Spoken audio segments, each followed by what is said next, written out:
அனைவருக்கும் வணக்கம். ரிஷபராசினியர்களுக்கு நிகழ்ந்து கொண்டிருக்கும் ஏப்ரல் மாதம் 23ஆம் தேதி கள்ளழகர் வைகை ஆற்றில் இறங்கும் வைபவம் மிக விமர்சையாக கொண்டாடப்பட இருக்கு. அப்படிப்பட்ட இன்றைய நாள்ல உங்களுடைய ராசிக்கு கிரகங்களுடைய சஞ்சார நிலைகள் என்ன என்பதை தான் இப்ப நாம பார்க்க போறோம். அந்த வகையில உங்களுடைய ராசிக்கு விரயஸ்தானமான மேச ராசியில் சூரியன் ஆட்சி பலத்திலும் குருவும் இணைந்து சஞ்சரிக்கிறாங்க. இதனால் உடல் ரீதியான ஆரோக்கிய ரீதியான பின்னடைவுகள் ஏற்படுவதற்கான வாய்ப்புகள் இருக்குதுங்க. அதே போல உங்களுடைய ராசிக்கு பூர்வ புண்ணிய புத்திரஸ்தானத்தில் கேது சஞ்சரிப்பது எதிர்பாராத ஒரு சில முன்னேற்றங்களை உங்களுடைய வாழ்வில் ஏற்பட இருக்கு என்பதை தெளிவுபடுத்துதுங்க. ரிஷபராசினியர்களை பொறுத்த வரைக்கும் உங்களுடைய ராசிக்கு லாபஸ்தானமான மீன ராசியில் சுக்கிரன், செவ்வாய், ராகு, புதன் நீச்ச நிலையில் சஞ்சரிக்கிறாங்க. இதனால் கல்வி சம்பந்தமான முன்னேற்றங்கள், அதே போல் நிலம் வாங்குவது சம்பந்தமான முன்னேற்றங்கள் ஏற்பட இருக்குதுங்க. உங்களுடைய ராசிக்கு 10ஆம் இடத்தில் சனி பகவான் ஆட்சி பலம் பெற்று சஞ்சரிக்கிறாரு. சனி பகவானை பொறுத்த வரைக்கும் உங்களுடைய ராசிக்கு பூர்வ புண்ணிய புத்திரஸ்தானமான கன்னிராசியில் சஞ்சரிக்கும் சந்திரன் காலை 9:18 தேதி வரை சஞ்சரிக்கிறாரு. 9:18 மணிக்கு பிறகு உங்களுடைய ராசிக்கு 6ஆம் இடமான ரூணரோக சத்ருஸ்தானத்திற்கு சந்திரன் பயிற்சி ஆகிறாருங்க. இந்த கிரகங்களுடைய சஞ்சார நிலைகளின் காரணமாக எண்ணற்ற முன்னேற்றங்கள் உங்களுடைய வாழ்வில் ஏற்பட இருக்குதுங்க. அது மட்டும் இல்லாம இன்றைய நாள்ல அழகர் ஆற்றில் இறங்கக்கூடிய வைபவத்தை பற்றி சற்று விரிவாக தெரிந்து கொள்வோம். தமிழகத்திற்கு எத்தனையோ சிறப்புகள் உண்டு. அதில் ஒவ்வொரு ஊரிலும் உள்ள வானளாவிய கோபுரங்களும் கோவில்களும் முக்கியமானவை. தமிழகத்தின் பண்பாட்டையும் கலாச்சாரத்தையும் எடுத்துக்காட்டும் ஆலய விழாக்கள் முக்கியமானவை. அவற்றில் மிக பிரசித்தி பெற்ற விழாக்களில் ஒன்றுதான் சித்திரையில் அழகர் பெருவிழா. ஆண்டுதோறும் மதுரையில் நடைபெறும் சித்திரை திருவிழாவின் முக்கிய நிகழ்வான கள்ளழகர் வைகை ஆற்றில் இறங்குதல் நிகழ்வு பல்லாயிரக்கணக்கானோரை ஈர்க்கிறது.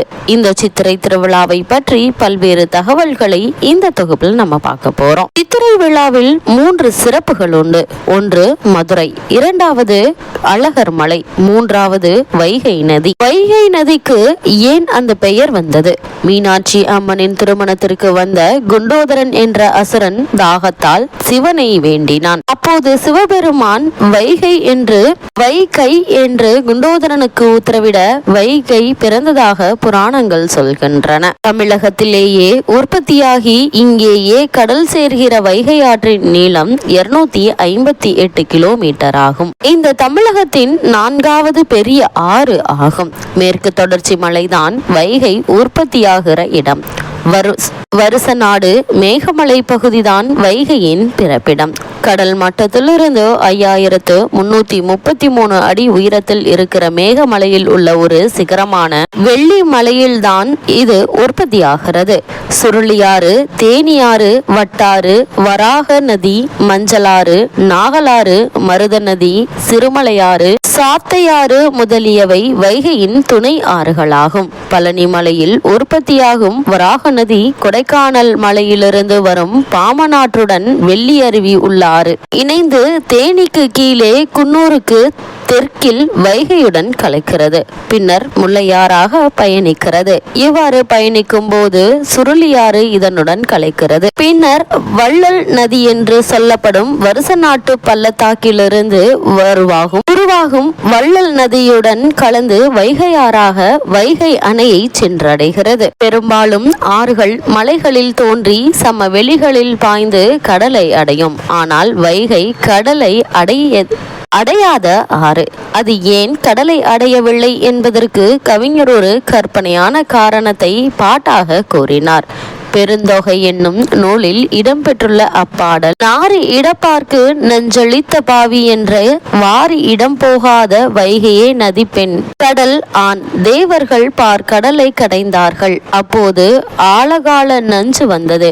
கடலில் வந்த அந்த நஞ்சை சிவபெருமான் ஏற்றுக்கொண்டார். வைகை நினைத்ததாம், ஏன் கடலே எங்கள் அன்னை மீனாட்சியின் நாயகனுக்கு நஞ்சை கொடுத்த உன்னை சேர என் மனம் ஒப்பவில்லை. எனவே உன் உன்னை அடைய மாட்டேன். மீனாட்சியின் நாயகனுக்கு நஞ்சு கொடுத்த கடலை அடைதல் பாவம் என்பதால் வைகை கடலை அடைவதில்லையாம். மதுரைக்கு எத்தனை பெயர்கள்?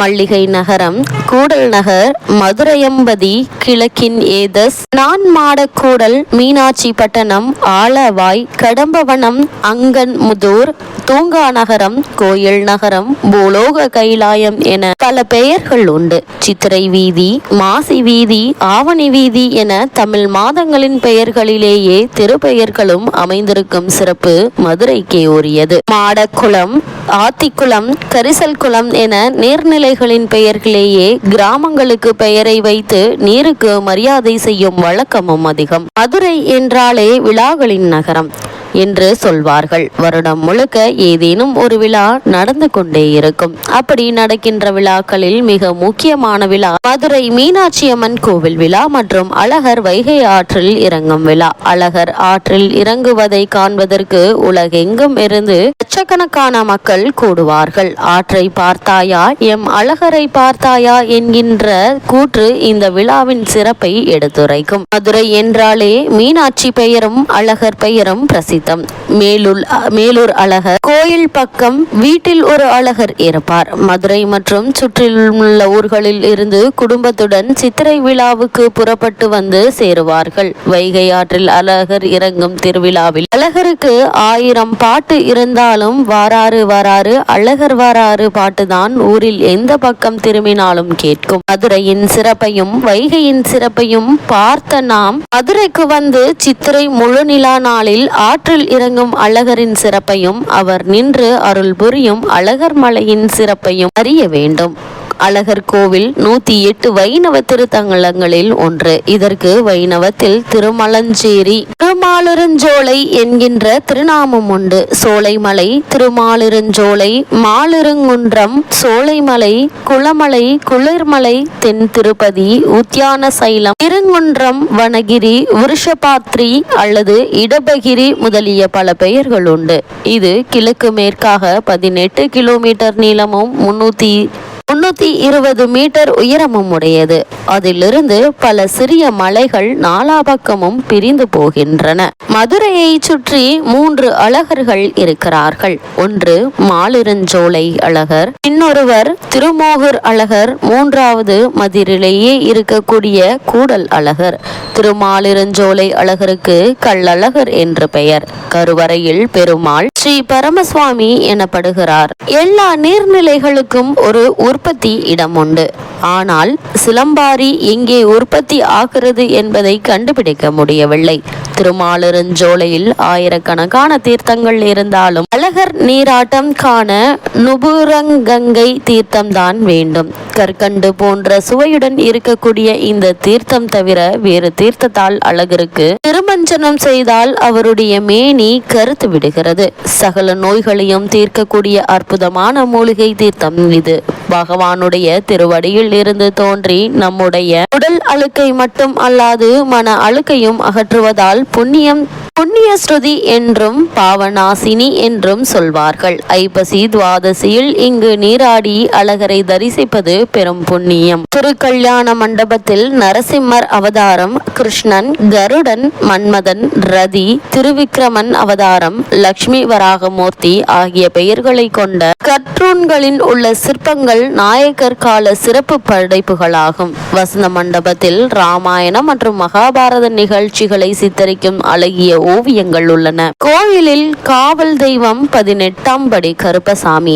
சன்னதியில் உள்ள கோபுரம் சிற்ப வேலைப்பாடுகள் மிக்கது. இந்த சன்னதியில் இங்கு ஒரு சிறப்புதான். மக்கள் திரளாக வருகிறார்கள். பெருங்கதவு முன்னிற்கிறார்கள். பிரம்மாண்டமான இரட்டை கதவு. கதவு உள்பக்கமாக தாளிடப்பட்டிருக்கிறது. அதில் சந்தனம், குங்குமம், கற்பூரம் முதலிய பூசி மாலையும் மலர்களும் சாத்தி கதவையே தெய்வமாக எண்ணி வருகிறார்கள். தலையில் உருமால், தோளில் வள்ள வேட்டி, இடுப்பில் சுக்கு வைத்து கட்டிய கச்சை, கையில் கத்தி, ஈட்டி, வள்ளையம், வீச்சரிவாள், தோளில் சாத்திய கட்டாரி, காலில் சல்லடம் என்று கம்பீரமாக காட்சி தருவாராம் கருப்பசாமி. சித்திரை திருவிழாவுக்கு புறப்படும் போது முதலில் கருப்பசாமியின் சன்னதிக்கு தான் அழகர் வருகிறார். அங்கே அழகர் அணிந்திருக்கும் நகைகளின் பட்டியல் வாசிக்கப்படுகிறது.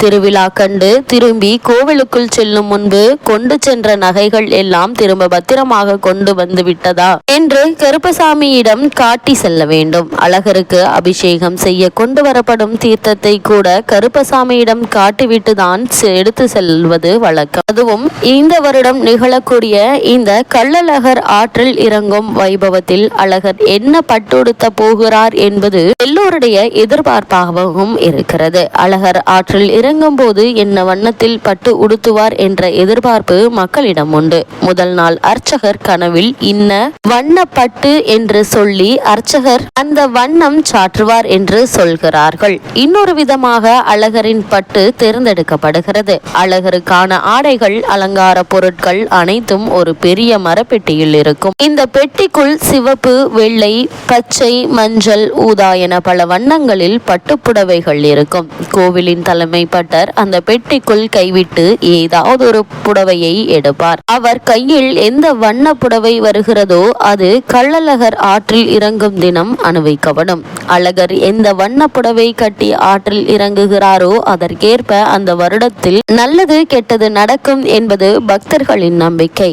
பச்சை பட்டு கட்டி வந்தால் நாடு செழிப்பாக இருக்கும். சிவப்பு பட்டு கட்டி வந்தால் அந்த வருடம் போதிய விளைச்சல் இருக்காது, நாட்டில் அமைதியும் இருக்காது. வெள்ளை மற்றும் ஊதா பட்டு கட்டி வந்தால் நாடு இடைப்பட்ட நிலையில் இருக்கும். மஞ்சள் பட்டு கட்டி வந்தால் அந்த வருடத்தில் மங்களகர நிகழ்வுகள் நடக்கும். இப்படி நம்பிக்கை இருப்பதால் ஆற்றில் இறங்க வரும்போது அழகர் என்ன நிறத்தில் பட்டுடுத்தி வரப்போகிறாரோ என பக்தர்கள் எதிர்பார்த்து கொண்டிருப்பார்கள். மதுரை ஆற்றில் கள்ளழகர் விழா காண்பது போலவே மானாமதுரையில் சுந்தரவர்தரும் பரமக்குடியில் ஸ்ரீ சுந்தரராஜ பெருமாள் ஆற்றில் இறங்குகிறார்கள்.